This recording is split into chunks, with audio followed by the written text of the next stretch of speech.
سعودی عرب میں عربی قہوہ سعودی ہو گیا اور امارات میں کسی کی بیوی آدھی رات میں گھر سے نکل بھاگی اور اسے پولیس نے سمجھا بجھا کر واپس گھر بھیجا۔ یہ ساری تفصیل آج کے بلیٹن کے دوران۔ آج سوموار کا دن اور جنوری کی 31 تاریخ ہے۔ عرب دیش کی خبریں سننے والوں کو فیض الحق کا سلام۔ سب سے پہلے سعودی عرب کے شہر جازان میں ایک پاکستانی مقیم کو منشیات کے کاروبار کے الزام میں گرفتار کیا گیا ہے اور اس کے پاس سے 220 کلو نشہ آور قات برآمد کی گئی ہے۔ اس نے منشیات پانی کے پائپ میں چھپا رکھی تھی۔ مدینہ منورہ میں ایک اپارٹمنٹ کے ایک فلیٹ میں آگ لگ گئی۔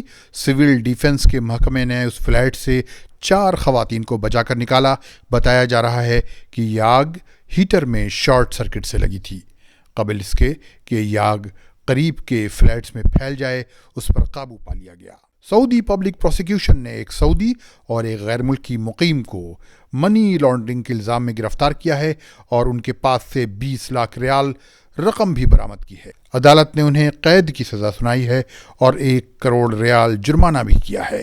اگر آپ قہوے کے شوقین ہیں اور سعودی عرب میں رہتے ہیں اور یہ قہوے کسی کافی شاپ یا ریستوراں میں بھی پیتے ہیں تو کیا کریں؟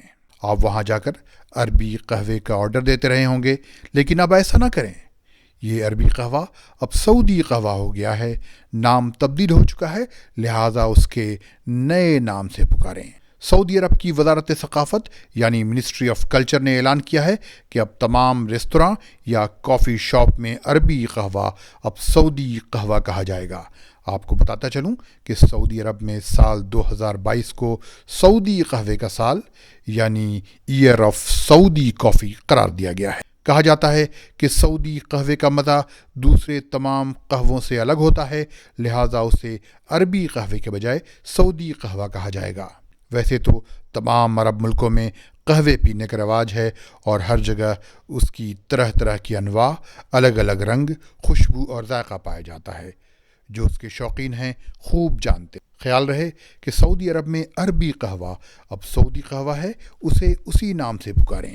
اب چلتے ہیں امارات، جہاں ایک خلیجی اپنی مطلقہ بیوی کے گھر میں زبردستی گھس آیا۔ اس نے بتایا کہ اس نے یہ حرکت اپنی بیٹی کو دیکھنے کے لیے کی تھی۔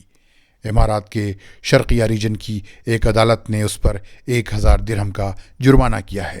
اس کی سابقہ بیوی کے گھر والوں نے بتایا کہ وہ چپ چاپ سے گھر میں گھسا تھا تاکہ وہ اپنی بیٹی کے مسئلے پر کوئی مفاہمت کر سکے، لیکن جب اسے پکڑنے کی کوشش کی گئی تو وہ دیوار پر چڑھ گیا اور بھاگ نکلا۔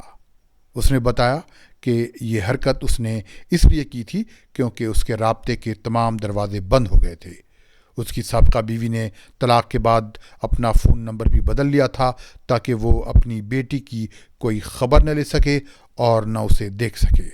اس نے کہا کہ وہ اپنی بیٹی سے دستبردار نہیں ہو سکتا۔ ایک نامعلوم شخص نے ایک ایشیائی لڑکی سے صرف 24 منٹ بات کی اور اتنے ہی دیر میں اس کے بینک اکاؤنٹ سے 40,000 درہم اڑا لیے۔ اس نامعلوم شخص نے فون کر کے بتایا تھا کہ وہ بینک کا ملازم ہے جہاں اس کا اکاؤنٹ ہے اور وہ اسے اپڈیٹ کر رہا ہے۔ راس الخیمہ کی ایک عدالت نے غائبانہ طور پر اس نامعلوم شخص کو حکم دیا ہے کہ وہ اس لڑکی کو 65,000 درہم ادا کرے۔ اس مقدمے کے 2 اور مدعا علیہ ہیں جنہوں نے 40,000 درہم نکالنے میں مدد کی تھی، ان پر 20,000 درہم کا جرمانہ کیا گیا ہے۔ دبئی پولیس کے کمانڈ اینڈ کنٹرول محکمے میں 999 نمبر پر ایک سال میں 50 لاکھ لوگوں نے رابطہ کیا، جس میں سے 99.6% لوگوں کا کام ہو گیا۔